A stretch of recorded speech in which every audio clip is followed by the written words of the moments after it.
ముందుగా K5 TV యాజమాన్యానికి నమస్కారాలు. ఈ నెల 23వ తేదీన శనివారం రోజు అనంతపురం నగరంలో ప్రెస్ క్లబ్ నందు బీసీ సమన్వయ కమిటీ ఏర్పాటు చేయడం జరుగుతూ ఉంది. ఈ మీటింగ్కి రాష్ట్ర నాయకులు, రాష్ట్ర కోఆర్డినేటర్ బీసీ రమణ గారు, అదేవిధంగా బీసీ సమన్వయ కమిటీ రాష్ట్ర చైర్మన్ అంగడాల పూర్ణచంద్రరావు గారు ఈ సమావేశానికి విచ్చేస్తున్నారు. అదే కాకోకుండా ఈరోజు దేశవ్యాప్తంగా బీసీ కుల జనగణన జరగాలనేటువంటి ఒక నినాదం ఈరోజు దేశవ్యాప్తంగా చర్చ మొదలైంది. ఇందులకు కేంద్రంలో ఉన్నటువంటి ప్రభుత్వ పెద్దలు, ఎన్డీఏ కూటమి, అదేవిధంగా ప్రతిపక్షంలో ఉన్నటువంటి కాంగ్రెస్ పెద్దలు కూడా దీనిపైన ఆలోచన చేయాల్సిందిగా మేము తెలియజేసుకుంటూ, ఇది బహుజన సమాజ్వాదీ పార్టీ మాయావతి గారి నాయకత్వంలో ఈ బీసీ కుల జనగణన దేశవ్యాప్తంగా జరగాలనే ఒక ఆలోచనతో ప్రతి జిల్లాలోనూ ప్రతి రాష్ట్రంలోనూ ఈ ఉద్యమాలను చేపట్టడం జరిగింది. ఎందుకంటే దేశంలో బీసీ కుల జనగణన జరిగితే బీసీలు ఎంతమంది ఉన్నారని లెక్కాచారం తేలితే బీసీలకి రాజ్యాంగంలో పొందుపరిచినటువంటి హక్కులన్నీ కూడా బీసీలకు వర్తిస్తాయి.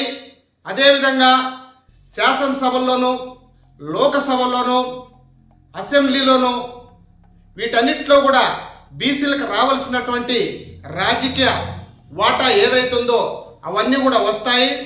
అదే కాకోకుండా ప్రభుత్వంలో రావాల్సినటువంటి రిజర్వేషన్లు వస్తాయి, ప్రభుత్వ ఉద్యోగాల్లో రావాల్సినటువంటి రిజర్వేషన్లు వస్తాయి, తర్వాత ప్రైవేటు రంగాల్లో రావాల్సినటువంటి రిజర్వేషన్లు వస్తాయి.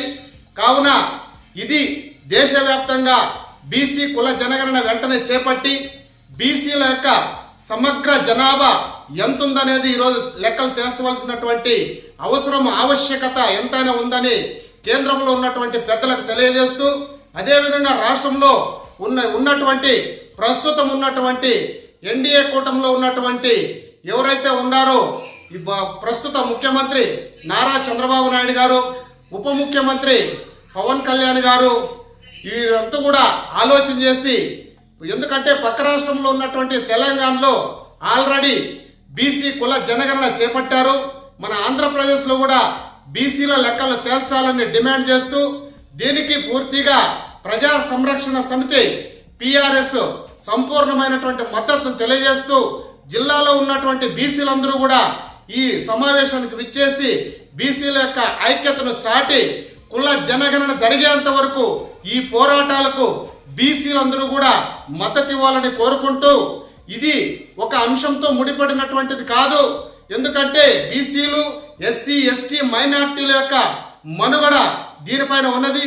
కావున ఎస్సీ, ఎస్టీ, బీసీ మైనార్టీలందరూ కూడా ఏకమై దేశవ్యాప్తంగా బీసీల లెక్కలు తేలేంత వరకు పోరాటాలు కొనసాగించవలసిందిగా ఈ సందర్భంగా తెలియజేసుకుంటూ, అదేవిధంగా రేపు జరగబోయేటటువంటి ఏ కార్యక్రమాలు చేపడతారో వాటన్నిటికీ కూడా ఎస్సీ, ఎస్టీ, బీసీ మైనార్టీలందరూ కూడా మద్దతు తెలిపి మనకు రావాల్సినటువంటి హక్కుల కోసం పోరాటం చేయవలసినటువంటి అవసరం, ఆవశ్యకత ఎంతైనా ఉందని ఈ సందర్భంగా తెలియజేసుకుంటున్నాము.